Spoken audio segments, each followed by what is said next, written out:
The lights dimmed, the music faded, and then came the moment no one expected. Scott Van Pelt, one of ESPN's most respected voices, calmly took aim at WNBA Commissioner Cathy Engelbert. What unfolded on national television wasn't just commentary. It was a controlled demolition of a commissioner's credibility. Van Pelt didn't raise his voice, didn't rant, didn't perform. He just told the truth, and in doing so, stripped the facade off a league in turmoil. You could feel it, the collective gasp from fans who realized in real time that the WNBA's leadership crisis had reached a breaking point. This wasn't a cheap shot from a headline-hungry host. It was a precise, surgical critique that cut deeper with every sentence. Van Pelt laid out piece by piece how Engelbert's so-called leadership had alienated players, frustrated fans, and suffocated what should have been the league's golden age. Calm, one viewer wrote online, but absolutely devastating.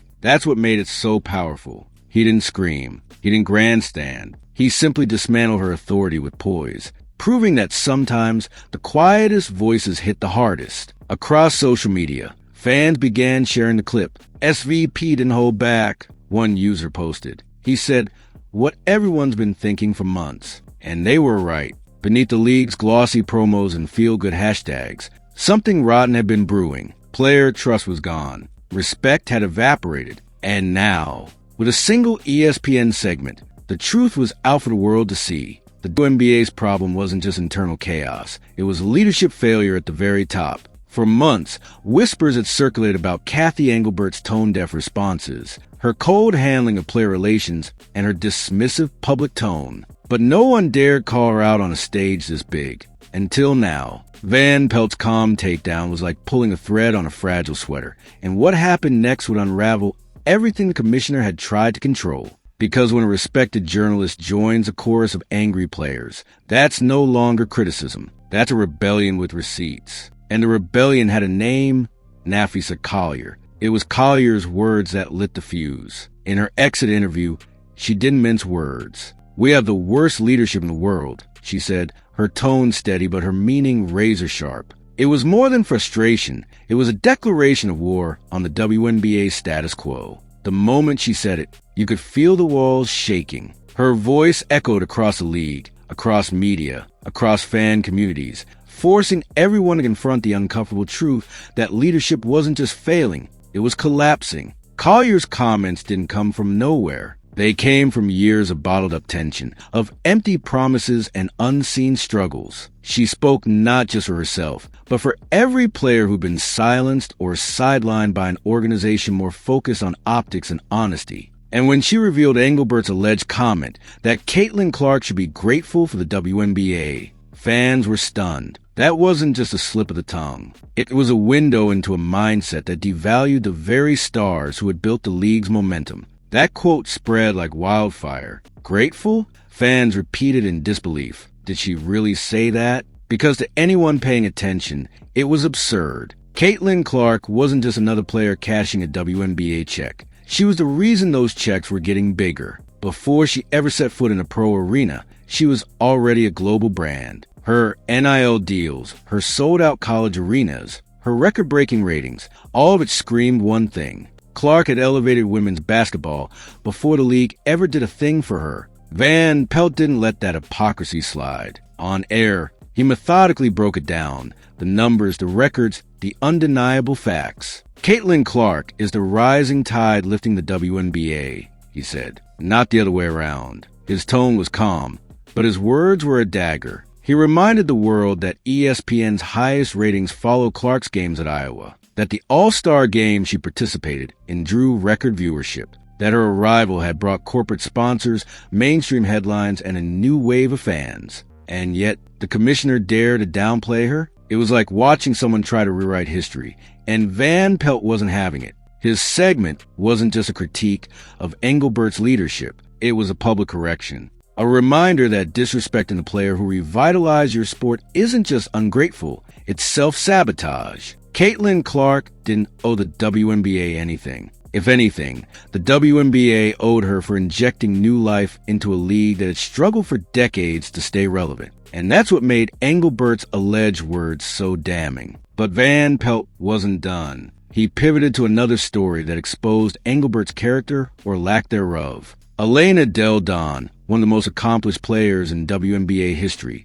had quietly retired. A two-time MVP, a league champion, a seven-time All-Star, a member of the W25, celebrating the greatest players in the league's first 25 years. And yet, when she hung up her jersey, she revealed something shocking. The commissioner never reached out. Not a text, not a call, not even a tweet, nothing. Van Pelt called it exactly what it was: negligence. It costs nothing to show gratitude, he said, his voice steady but full of disbelief. To say thank you, to acknowledge greatness. But Engelbert didn't bother. In a league where recognition is everything, her silence spoke volumes. It wasn't just about missing a moment. It was about missing the point. Players don't just want leadership.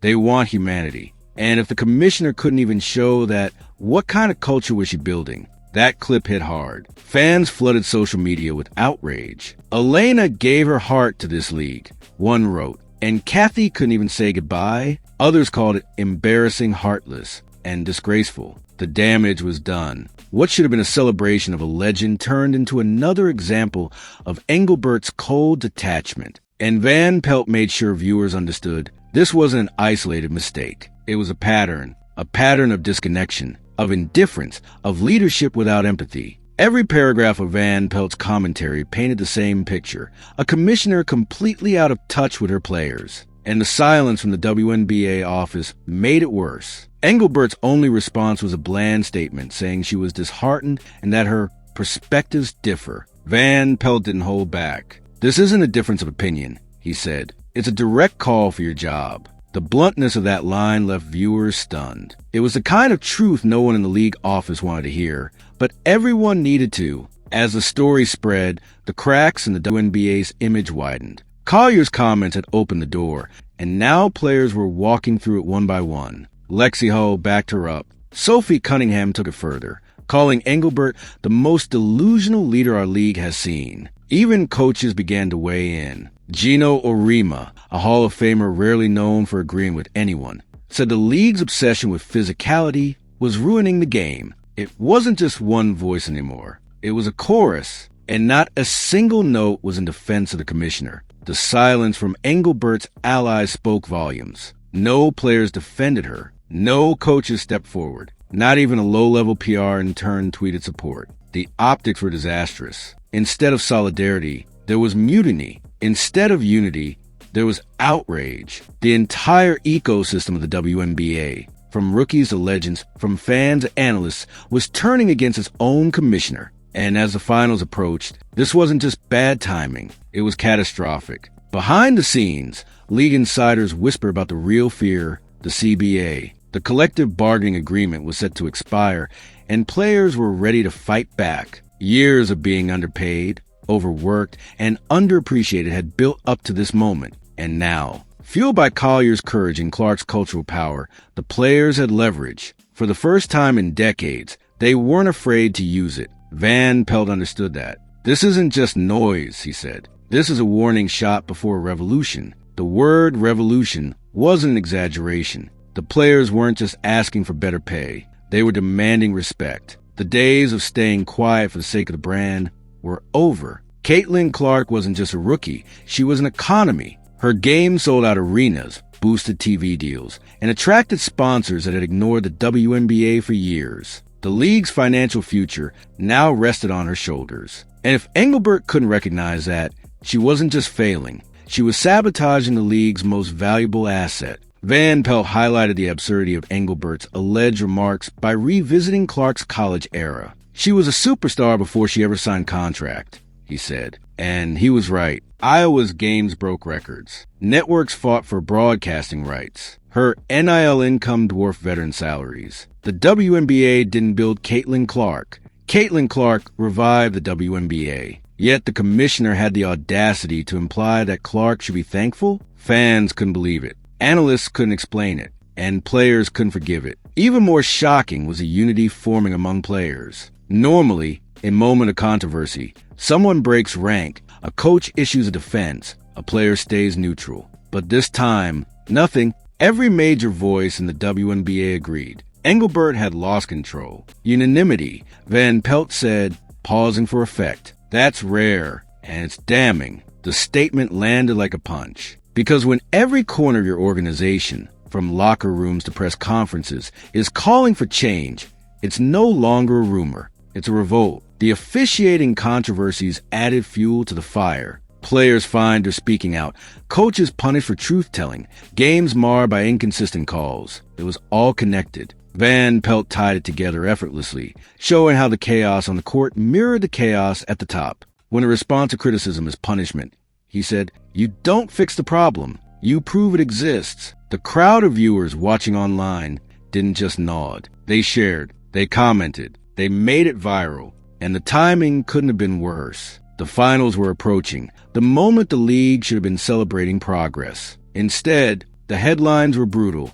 Players ripped Commissioner. Stars called WNBA leadership the worst in sports. Van Pelt destroys Engelbert on ESPN. The narrative had flipped completely. What should have been a victory lap for the league's growth became a public autopsy of its leadership. And every day Engelbert stayed silent. The outrage only grew louder. Van Pelt understood optics better than anyone. He didn't need to yell to make his point. He just showed how bad things looked. This was supposed to be the WNBA's golden era, he said. But how can it be? When your stars are angry, your fans are disillusioned, and your leadership is invisible? His tone wasn't spiteful. It was disappointed, like a teacher watching a student waste their potential. And that disappointment hit harder than any insult ever could. Franchise valuations were soaring. Media rights were approaching billion-dollar levels. Expansion talks were heating up. The league should have been on top of the world. Instead, its commissioner was fighting for her job. The disconnect was staggering. The WNBA wasn't crumbling because of competition. It was crumbling because of mismanagement. Because instead of celebrating players like Clark and Collier, leadership was alienating them. Instead of fostering unity, it was fostering resentment. Then came the line that stopped everyone cold. When a player says, we have the worst leadership in the world, that's not perspective. That's a direct call for your job. It was brutal, and it was true. You can't spin that. You can't reframe it as constructive feedback. That's a demand for accountability. One Engelbert had yet to answer. The silence wasn't strength. It was surrender. Every day without a response made her position weaker, her reputation smaller, and her support non-existent. And yet, the question lingered. What would Adam Silver do? Van Pelt didn't say it outright, but everyone heard the implication. The NBA subsidizes the WNBA. It props it up financially. And if Silver saw that investment turning into a PR disaster, how long before he stepped in? How long before he made a change? ESPN's biggest personalities, from Stephen A. Smith to Scott Van Pelt, were now openly questioning her future. That's not media chatter. That's pressure, and it was growing fast. Fans began connecting the dots, the officiating fiascos, the silence around player injuries, the lack of recognition for legends, the petty fines, the dismissive responses, and now this, a commissioner allegedly belittling the player who saved the league. It wasn't one mistake. It was a pattern of failure that stretched across every corner of the WNBA. It's like they're tripping over their own success, Van Pelt said. And that line became a headline within hours. His warning was simple but chilling. Fix this, he said, or risk losing everything you built. Because the truth was clear, this wasn't just bad PR. It was an existential crisis. If the WNBA couldn't protect its stars, celebrate its legends, or unify its players, then no amount of sponsorships or TV deals could save it. Fans wanted passion. Players wanted respect. But leadership? Leadership seemed to want silence. And in 2025, silence was the one thing the internet would never allow. The reaction online was explosive. Clips of Van Pelt's monologue flooded X, YouTube, TikTok, and Reddit. Hashtags trended overnight. Hashtag Fire Engelbert appeared alongside hashtag Stand With Vian, hashtag Respect Caitlin. Even fans who didn't follow women's basketball chimed in, saying they'd never seen a league implode this publicly. The WNBA had gone viral, but for all the wrong reasons. What should have been its proudest moment had turned into a masterclass in how to lose control of your own narrative. By the next morning, reporters were asking tough questions. ESPN segments replayed the clip. Talk shows dissected it. The narrative wasn't just about leadership failure. It was about the future of the league. Could Engelbert survive this? Would Adam Silver intervene? Could the players ever trust the front office again? The silence from WNBA headquarters spoke volumes. No answers, no accountability, just a growing storm of public outrage. Van Pelt's takedown became more than a viral moment. It became a cultural flashpoint. It wasn't just about sports anymore. It was about leadership, respect, and the power of athletes refusing to be silenced. He reminded everyone watching that accountability doesn't come from press releases or corporate jargon. It comes from doing the right thing, even when it's uncomfortable. And as the video spread, one thing became clear. The fans were choosing sides, and Engelbert was losing fast. At the core of it all was a truth too glaring to ignore. Caitlin Clark had changed the game, but the WNBA's leadership refused to adapt. They wanted her fame without her influence, her name without her power. But that era was over. The players were speaking. The fans were watching. And the media, once silent, was now amplifying the noise. The walls were closing in, and the commissioner's time was running out. When Van Pelt ended his segment, he didn't deliver a grand finale. He just paused, looked into the camera, and said it plainly. If the WNBA wants to survive, it needs accountability at the top. Then the screen faded to black. No drama, no fireworks, just the weight of truth, the kind that lingers long after the credits roll. And in that silence, you could feel it, a reckoning coming for a league that had ignored its own reflection for far too long.